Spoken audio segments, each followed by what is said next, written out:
So here's a third way to look at the purpose of this book, In the Midst of Our Storms, published by ltp.org. In the Constitution and the Sacred Liturgy number 7, it describes what has classically been called the four presences of Christ at liturgy. And liturgy would be any ritual activity of the Catholic Church, any church, baptism, confirmation, Eucharist, marriage, ordination, anointing of the sick, what have you. Those are all liturgies in which we encounter Christ. The Constitution talks about four presences of Christ.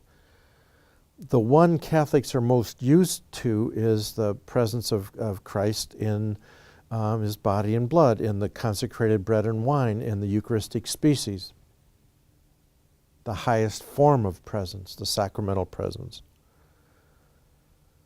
The Constitution says Christ is also present in the one who leads the prayer, who's presiding at the liturgy, in the community that gathers to pray and sing, and in the word proclaimed. So those are, you can say, oh, that's kind of cool that Christ is present and all that stuff. Now, part of my history is Christ might have been present, but I wasn't.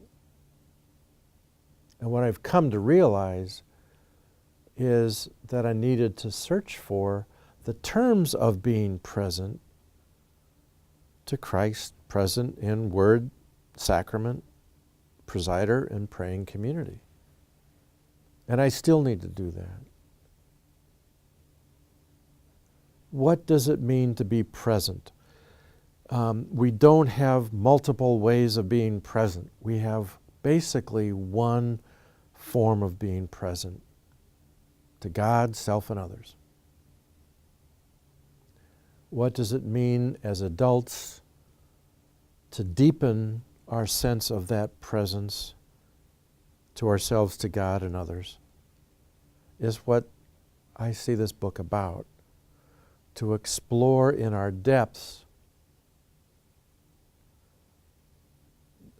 that mystery of who we are, and coming to account for the breadth of our experience, joy, sorrow, suffering, delight,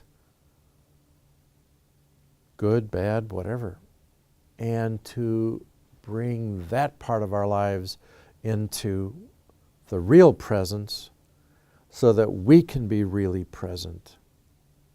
And what that means, I think, is to be really present with less pretense. That's a key factor in this book.